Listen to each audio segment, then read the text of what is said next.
Me llamo Boris Cyrulnik. Soy neurólogo y psiquiatra. Soy docente en la Universidad de Tolón, especialista en la teoría del apego. ¿Cómo aprende un niño a amar? Es decir, ¿cómo aprende a socializarse? Es la teoría más aceptada actualmente en las facultades de psicología y psiquiatría. He escrito 18 libros para el público general y 18 libros profesionales. Mi último libro se titula Psicoterapia de Dios y reflexiona sobre la necesidad de creer, los beneficios de la creencia y también sus maleficios.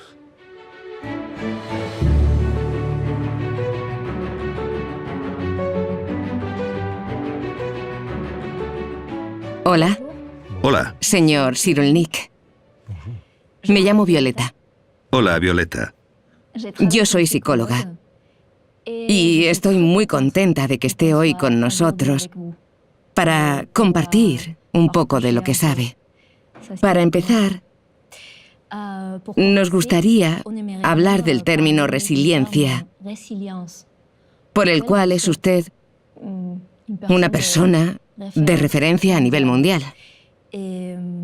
Da la impresión de que, últimamente, el término resiliencia está de moda. Mucha gente habla de él. ¿Podría explicarnos un poco en qué consiste la resiliencia? La definición de la resiliencia no puede ser más sencilla. Es iniciar un nuevo desarrollo después de un trauma. No puede haber una definición más simple. Lo complicado es descubrir qué condiciones la permiten, es decir, la segurización, la recuperación, las relaciones y la cultura.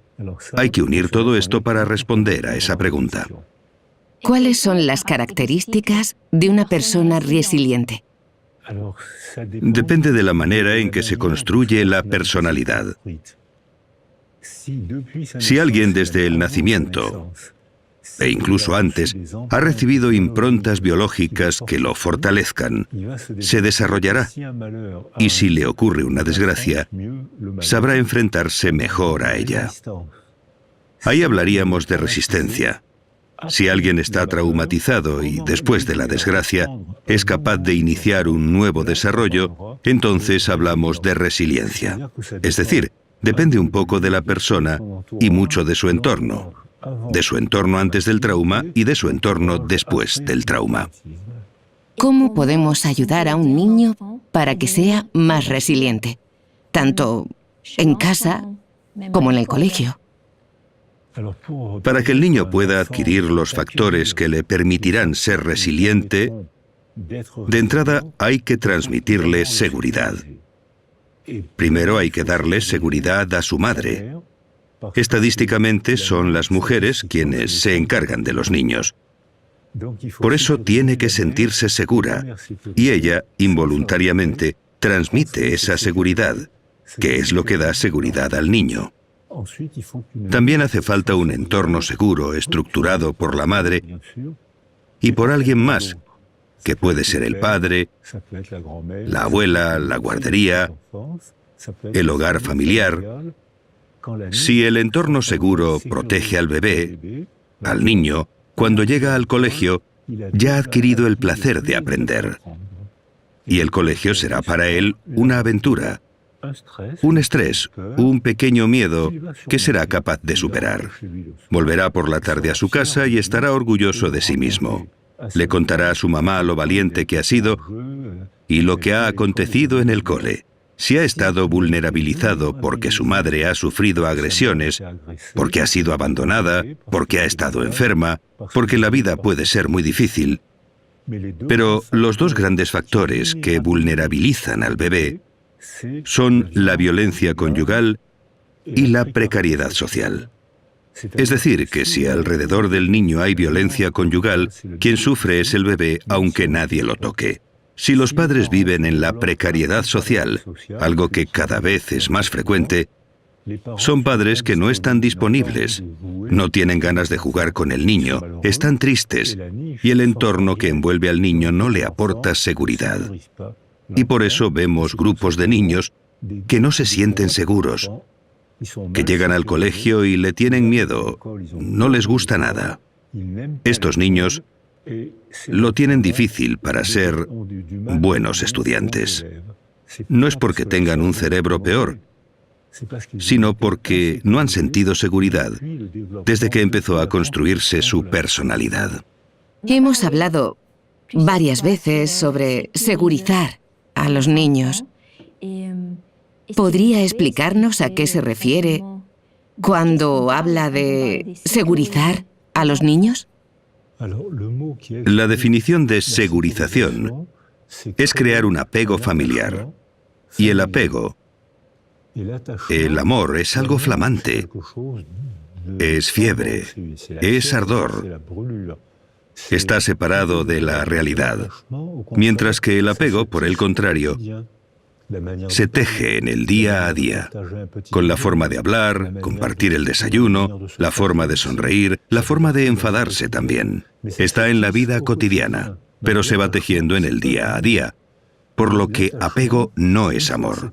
Pero el apego, una vez creado, se convierte en un vínculo muy fuerte. Y los niños se sienten seguros por ese fuerte vínculo, porque es un sentimiento de familiaridad. Sé cómo hablarle a mi madre, sé cómo hablarle a mi padre, sé que cuando mi padre hace esto, no me debo fiar, sé que este gesto lo conozco, estoy tranquilo, estoy en casa, no tengo miedo, sé los comportamientos, sé lo que hay que hacer. Yo, niño, he aprendido a hacer esto. Estoy tranquilo, no angustiado. Aunque haya una adversidad, que siempre las hay en el día a día, sabré cómo gestionarla, no me angustia. Lo que crea esa seguridad en un niño es ese vínculo que se va tejiendo a diario, palabra a palabra, desayuno a desayuno. Las cosas cotidianas crean un vínculo que da seguridad al niño. Hay muchos hogares en que el padre trabaja, la madre trabaja, tienen poco tiempo, todo va muy deprisa, los niños tienen muchas obligaciones, actividades extraescolares. ¿Podría darnos algún consejo para estas familias? Para que sus hijos y su entorno se sientan más seguros. Para que en estas familias haya seguridad, hay una palabra mágica: ralentizar. Y que aprendan a cantar o a hacer deporte con sus hijos. Actualmente los occidentales vivimos en la cultura del sprint y nos sale carísimo. Los bebés estadounidenses tienen cada vez más ansiedad. Los bebés, porque Estados Unidos vive en la cultura del sprint que ha llegado a Europa, menos al norte de Europa. Allí, al contrario, aprenden a montar en bici, aprenden teatro, aprenden a usar la palabra, aprenden la lentitud, aprenden a cocinar. Yo lo he visto en Helsinki. En el colegio hay clases de cocina donde niños y niñas preparan platos e invitan a la clase de al lado. Y te aseguro que los niños lo hacen bien. Es decir, que, por lo tanto, cuando llegan a la edad adulta, son excelentes. En clase, en ciencias, en arte, son excelentes. Hay un 1% de analfabetismo. En Francia estamos entre el 12 y el 15%. Un analfabeto será infeliz toda su vida. El 1% en Finlandia, 12 a 15% en Francia. En los países del norte de Europa había muchos suicidios, probablemente debido a la falta de sol, pero han reducido en 10 años la tasa de suicidio en un 40%, cambiando la cultura. Es decir, que tenemos la posibilidad de intervenir y, por supuesto, hay que ralentizar y divertirse para aprender el arte de vivir. ¿Tienen los profesores en el colegio la posibilidad de ayudar a los niños ante situaciones así? Los países del norte de Europa responden a su pregunta. Es decir, Noruega, Finlandia, Suecia responden a esta pregunta. Allí tienen una estrategia educativa muy distinta de la nuestra, y aún más de los países orientales como Japón o China. En los países orientales hacen sprintar a los niños, y el colegio es tan violento que los japoneses me han dicho que es una forma de maltrato. Los países del norte de Europa hacen lo contrario, ralentizan a los niños y así les dan seguridad. Los niños aprenden a resolver problemas con facilidad, por lo que tienen buena autoestima. Por eso, a los 15 años, cuando hacen las evaluaciones escolares, las pruebas PISA determinadas por la UNESCO, los finlandeses son medalla de oro pese a que ralentizan todo lo posible el desarrollo de los niños. Pero ralentizándolos, les dan confianza, y los niños con confianza aprenden a jugar a aprender. Se lo pasan bien aprendiendo. Recuperan el retraso en pocos años y a los 15 años son medalla de oro en las evaluaciones de la UNESCO. Si no hemos adquirido la resiliencia en la infancia, ¿todavía podemos aprenderla en la edad adulta? La resiliencia está en marcha toda la vida, pero los primeros años son muy importantes. Es como una partida de ajedrez. Los primeros movimientos son muy importantes, pero mientras la partida no haya terminado, siguen quedando buenos movimientos. La resiliencia no es la misma cuando somos niños, antes de hablar, cuando somos niños y sabemos hablar, cuando somos adolescentes o cuando somos personas adultas. Los casos que accionan la resiliencia no serán los mismos. La resiliencia funciona mucho peor pasados los 120 años. Ahí funciona peor. ¿Podría dar algún consejo específico para los adultos que quieran desarrollar la resiliencia? El primer consejo es que no se queden solos. Cuando sufrimos un trauma, estamos tan tristes que nos hacemos un ovillo, apretamos los dientes y nos aislamos.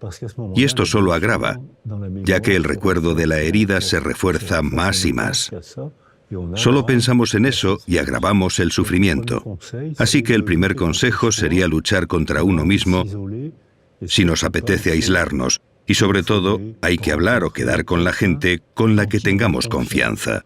Puede ser la mujer, el marido, la madre, un amigo, un cura, un monitor de deporte, alguien con quien tengamos confianza. Y no tenemos por qué empezar a hablar de inmediato. Primero tenemos que sentirnos seguros, como los niños, y luego, cuando nos sentimos seguros, podemos reflexionar y podemos empezar a hablar. Aunque no hayamos sufrido un trauma grave, hay cosas cotidianas que pueden influirnos. Un divorcio, un despido. ¿Cómo pueden superarse estas cosas? Es imposible hacer un baremo de traumas. Si alguien ha sido vulnerabilizado durante su desarrollo, todo puede convertirse en trauma. Todo puede ser herida. Una mudanza, una mala palabra, porque se le ha vulnerabilizado antes del suceso. Si antes del suceso ha sido reforzado durante el desarrollo, será muy difícil que se traumatice. Hay gente que atraviesa adversidades tremendas y sufren, pero no desarrollan trastorno por estrés postraumático. Y al contrario, hay gente que ha sido vulnerabilizada, debilitada durante su desarrollo por vivir en la precariedad social, por la violencia conyugal, por haber sufrido y no haberlo podido expresar, por haber ocultado el sufrimiento. En estos casos, cualquier suceso puede dañar muy profundamente. La diferencia entre el sufrimiento y el trauma es que ahora podemos ver el trauma mediante imágenes cerebrales. Podemos ver cómo funciona el cerebro. Durante un trauma el cerebro se apaga, no funciona o funciona mal, mientras que en el sufrimiento el cerebro no se apaga. Estás afligido, ansioso, triste, enfadado, pero el cerebro funciona, mientras que en un trauma se ralentiza, no funciona, solo muestra colores apagados, azul, verde, gris.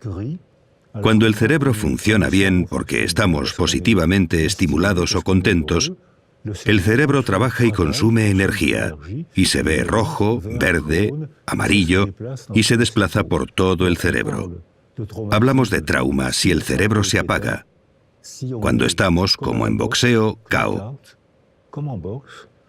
Sin embargo, hablamos de adversidad si sufrimos, pero el cerebro sigue funcionando bien. Y funciona bien si ha sido reforzado durante el desarrollo en la infancia temprana. Y al contrario, es frágil si hemos sido fragilizados durante la infancia temprana. No podemos señalar una causa-efecto. No podemos decir que un trauma causa mucho daño. Dependerá de la manera en que nos hayamos construido antes de enfrentarnos a la desgracia o la dificultad. También habla sobre la diferencia entre el trauma y la representación del trauma. Así es. En un trauma se sufre. El sufrimiento forma parte de la condición humana. Estamos dolidos, tristes y sufrimos. Pero después, cuando representamos lo que nos ha pasado, si estamos bien rodeados, si tenemos apoyo y tenemos la posibilidad de reflexionar, de pensar, sufrimos en lo real, pero pronto dejamos de sufrir en la representación de lo real. Pero si nos quedamos solos, solo pensamos en la desgracia. ¿Por qué me ha hecho esto? ¿Por qué he respondido así? ¿Por qué no me defendí? ¿Por qué nadie me defendió? Así agravamos el sufrimiento y nos dirigimos de cabeza a la depresión. Así que depende del apoyo que recibimos después del trauma. Es un apoyo afectivo. No tiene por qué ser un psicólogo. Puede ser un amigo, un cura, el marido, la mujer, alguien en quien confiemos. Pero necesitamos tener apoyo y para eso no debemos quedarnos solos. Hemos hablado de resiliencia. Su historia personal es una inspiración para nosotros, porque a pesar de una situación difícil, lo ha superado todo. ¿Podría compartir con nosotros su historia personal? ¿Y cómo ha influido en su carrera profesional? Lo que motiva la psicología es la necesidad de comprender. Necesito comprender lo que me ha pasado. Muchos psicólogos tienen esta motivación. Tienen la necesidad de comprender algo que les ha pasado. Es una buena motivación, pero hay que trabajar, hay que leer, conocer, reflexionar. Es apasionante. Es agotador, pero es apasionante. Nací antes de la Segunda Guerra Mundial. Mis padres eran judíos ucranianos y polacos. Mi padre se alistó en el ejército francés para luchar contra los nazis. Resultó herido y fue arrestado en la cama del hospital por la policía del país por el que luchaba y desapareció en Auschwitz. Mi madre y gran parte de mi familia también desaparecieron en Auschwitz.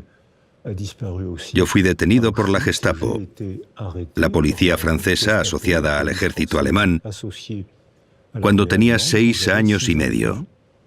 Conseguí escaparme de unas condiciones surrealistas.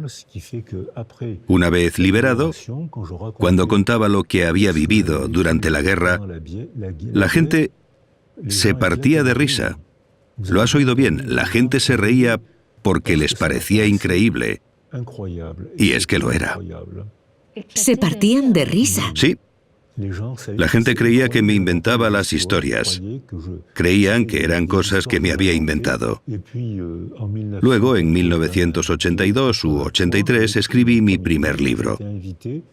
Me invitaron a la televisión francesa en Burdeos, donde me habían arrestado, y alguien llamó por teléfono a un periodista y dijo: ¿ese no es el pequeño Boris al que ayudé a escapar? Y dejó su número de teléfono y su dirección. Llamé a un taxi y fui a ver a esta mujer, que era enfermera de la Cruz Roja. Yo tenía 6 años cuando me escapé. No podía irme muy lejos. Me hizo señas para que me escondiera bajo el cuerpo de una señora moribunda y el coche se marchó. De 1.700 personas arrestadas, hubo 2 supervivientes. Esta señora y yo, que me había escondido debajo de ella. Me reencontré gracias a la televisión de Burdeos con todos los testigos de mi fuga. Ahora tengo relación de amistad con ellos y con sus hijos, y les contamos esta historia sonriendo. Porque algo que fue una tragedia durante y después de la guerra, con el paso del tiempo y después de haber trabajado, de haber hecho por comprender por qué los hombres de un país culto, porque Alemania era el país más culto de Occidente en los años 30, país de científicos, músicos. Había un jazz en Alemania muy alegre, precioso. Era el país más culto de Occidente, y fue en ese bonito país, en esa bella cultura germánica, donde sucedió una de las mayores tragedias de la historia humana, la Segunda Guerra Mundial y el nazismo.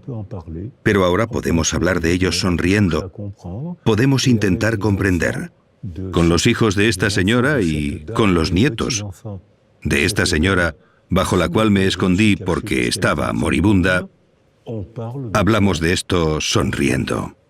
Tras haber escuchado su historia, me pregunto, para que un niño sea más resiliente, ¿los factores proceden del nacimiento? O sea, ¿son genéticos o tienen que ver con el entorno? El factor genético juega un papel muy pequeño. El sexo está determinado genéticamente, el color de los ojos, el color del pelo. Hay 7.000 enfermedades genéticas. Todo esto no dice prácticamente nada de la condición humana. No he hablado del desarrollo del bebé en el interior de la madre las últimas semanas de embarazo. Ahora sabemos que hay una comunicación intensa entre la madre y el bebé. No he hablado del entorno seguro, no he hablado del colegio, no he hablado de la cultura. El factor genético existe, pero no dice casi nada de la condición humana. Así que sí, la genética afecta, pero muy, muy poco.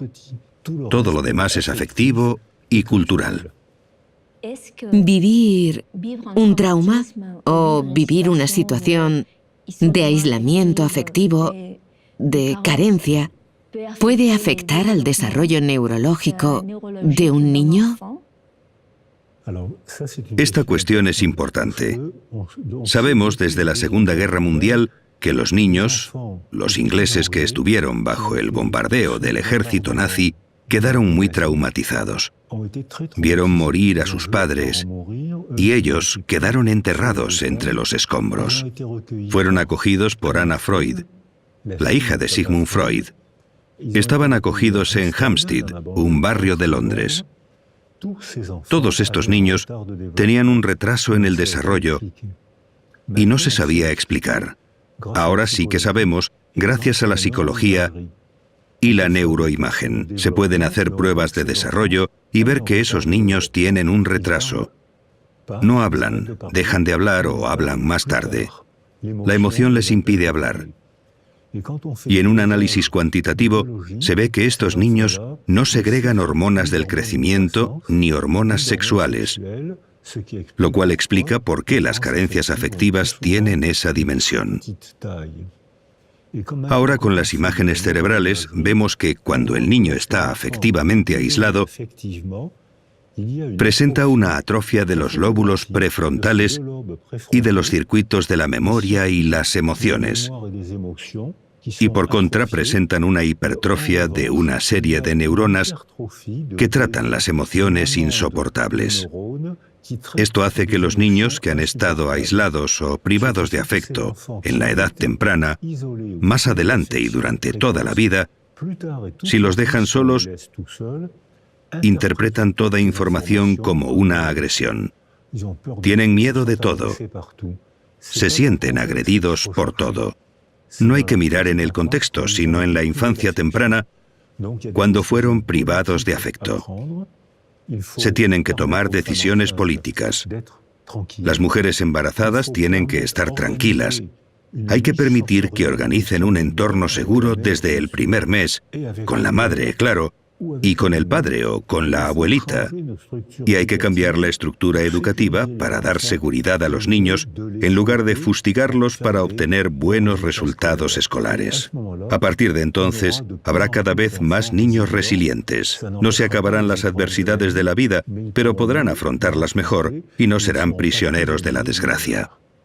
Sabemos que entre las personas que han vivido situaciones de vida difíciles, hay muchos pintores, cineastas, escritores. ¿Tiene el cerebro alguna manera de superar o de defenderse cuando vivimos situaciones difíciles? La vida es apasionante y difícil. Suprimir la tragedia de la condición humana. Si cerramos las bibliotecas, suprimimos el cine, acabamos con el teatro, todas las producciones artísticas están hechas para superar la tragedia.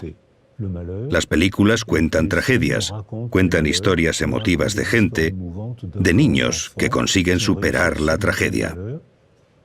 Y para nosotros son maneras de comprender, pero para los dañados, los traumatizados, es también una forma de pedirle al artista que sea su portavoz.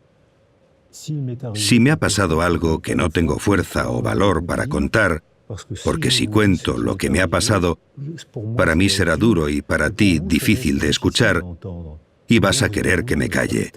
Eso es lo que pasó después de la guerra, la negación cultural francesa, y en España puede que también hubiera, igual que en Alemania, y en todos los países que han vivido tragedias en la historia. La negación es protectora porque nos permite evitar afrontar el problema.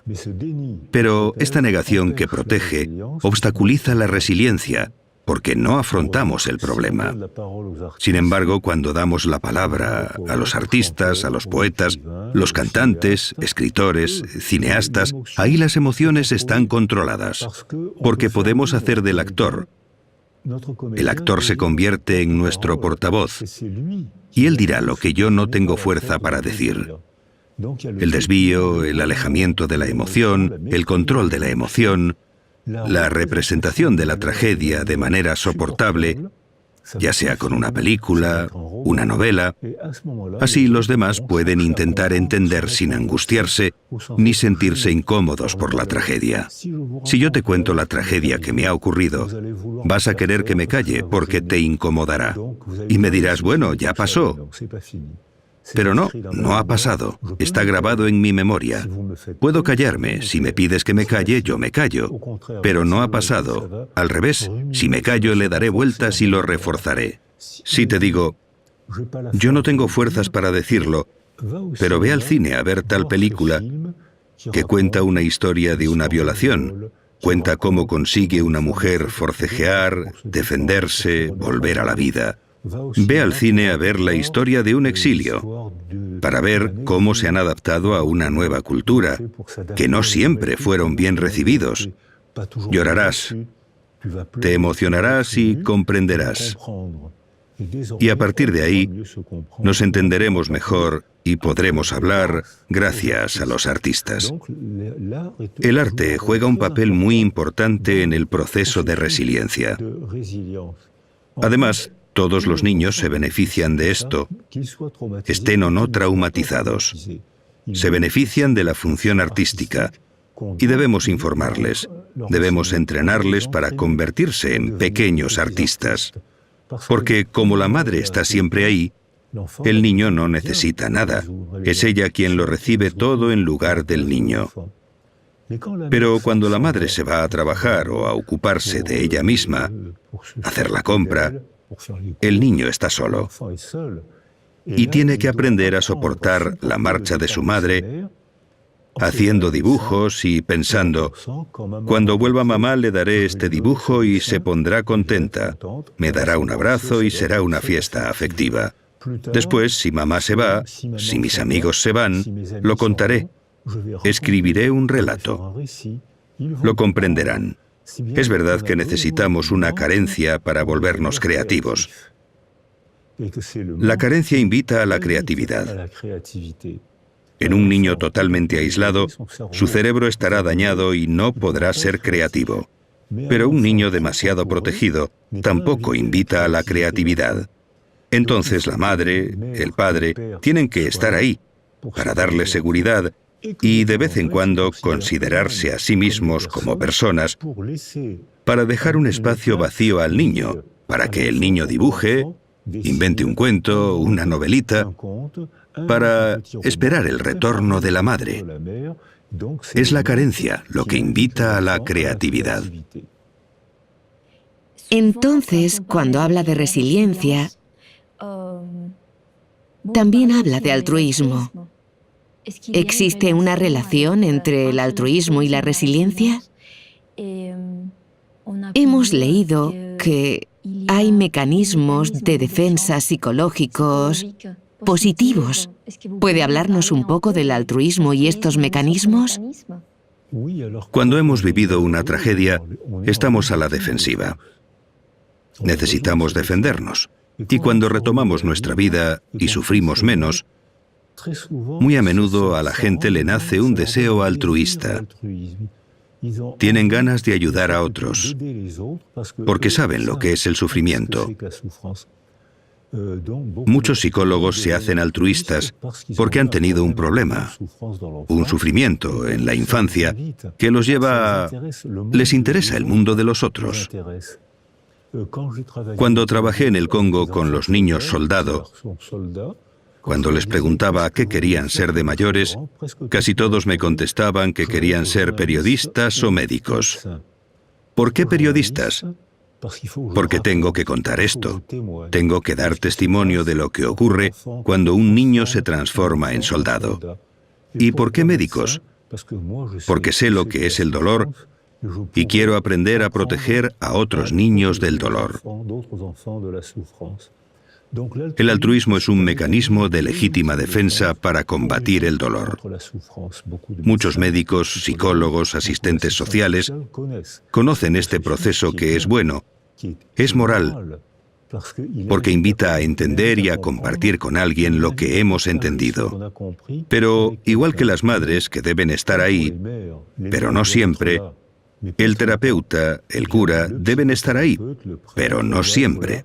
Es decir, que es necesario que el niño se vea invitado a la creatividad y que lo hagamos coautor de su desarrollo. Yo, adulto, te digo que te comprendo, pero tú, niño, puedes decir lo que piensas.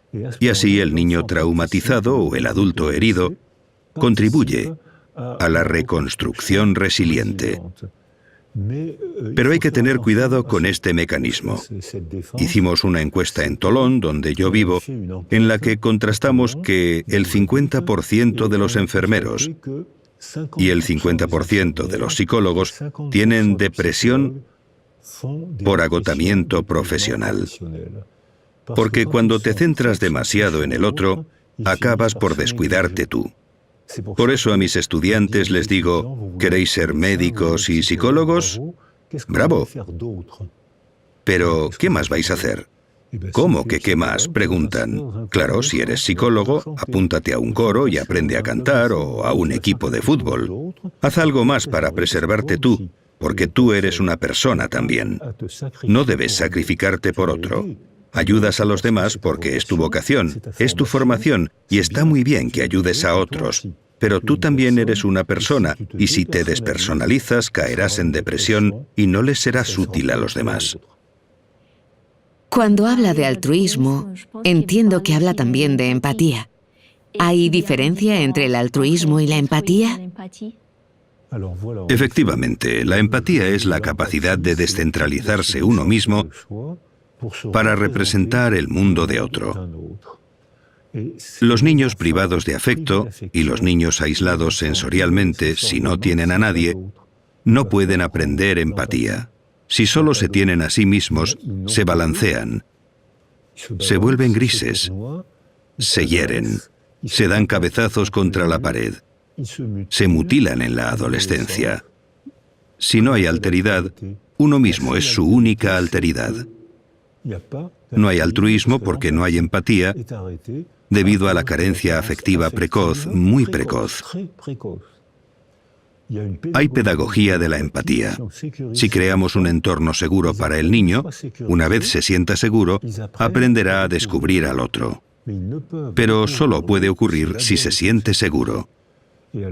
Entonces se interesará por el otro e iniciará un proceso de altruismo.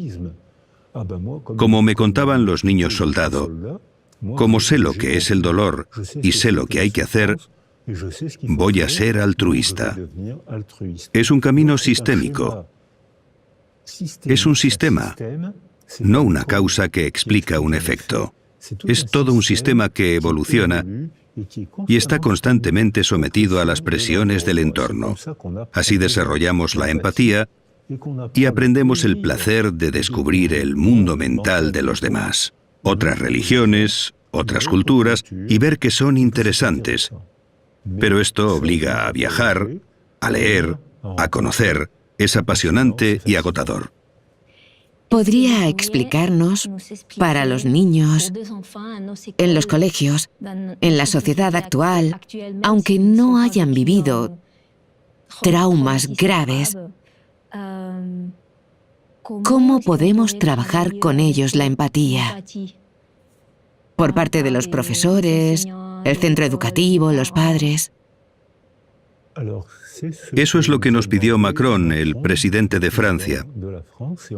Le enviamos no hace mucho un informe sobre jardines de infancia que fue muy bien recibido por el presidente, los medios, los periodistas y las familias. Hay que introducirlo en el colegio, en las guarderías incluso. Nosotros trabajamos con músicos, musicólogos y neurólogos asociados. Sabemos que un niño que toca un instrumento estimula el lóbulo temporal izquierdo. Gracias a la neuroimagen hemos visto imágenes y vídeos. La zona temporal izquierda es la que trabaja el lenguaje. Los niños que tocan un instrumento hablan mejor y hablan antes que aquellos que no tocan ningún instrumento musical. Y los que no saben tocar ningún instrumento, los metemos a cantar en un coro. Hemos constatado que los niños que hacen música socializan con más facilidad porque se sienten confiados con los demás. La confianza es el verdadero tranquilizante. Se sienten familiarizados con los demás, hablan con más facilidad, aprenden rituales de interacción.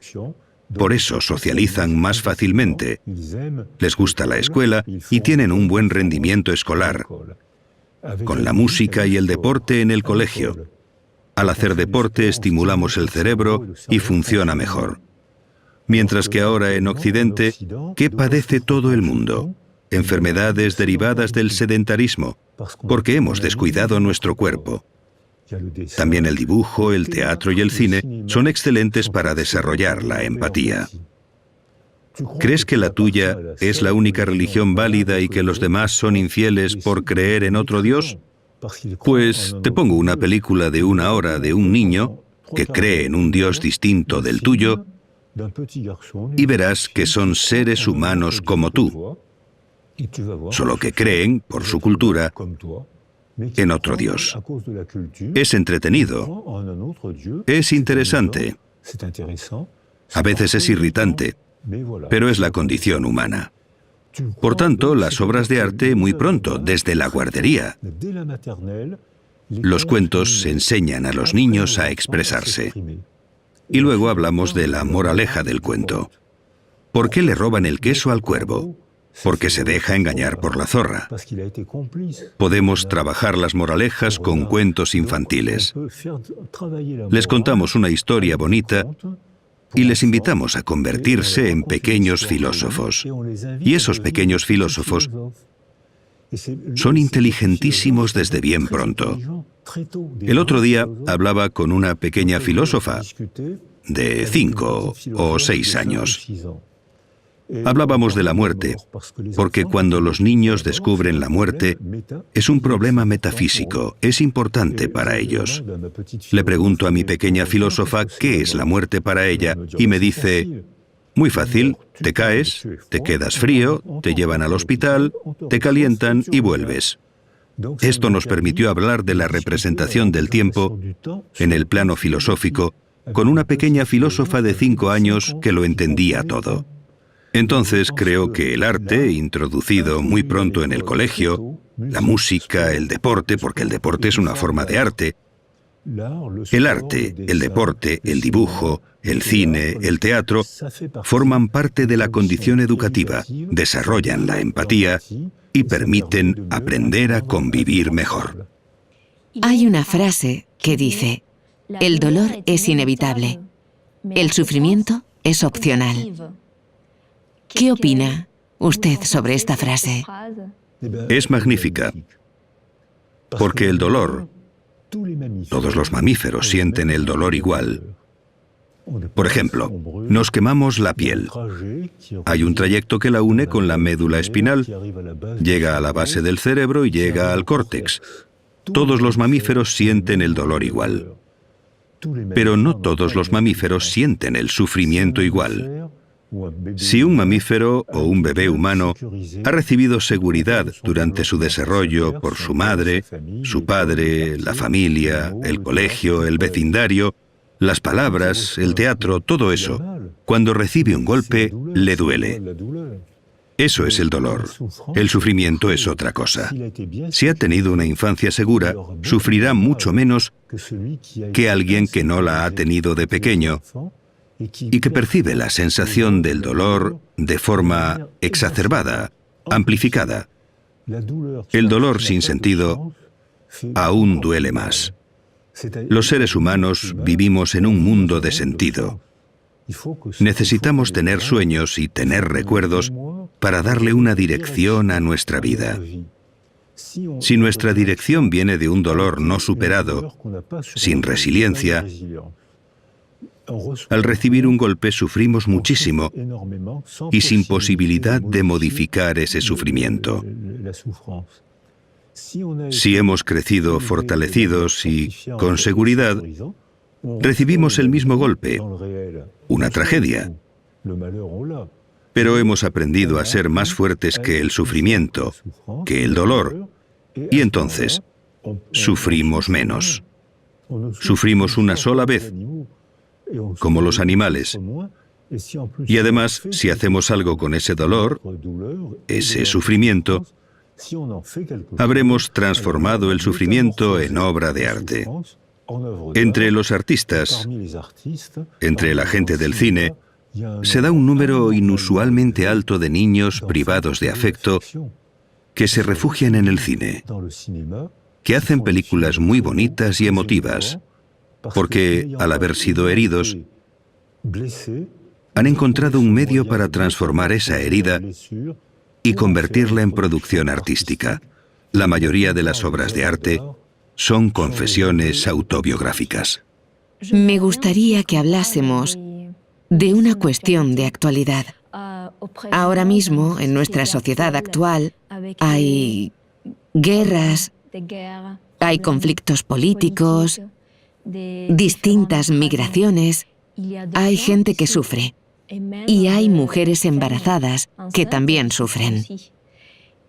¿Puede esto afectar al desarrollo del niño que todavía no ha nacido, igual que a la gente que ha sufrido?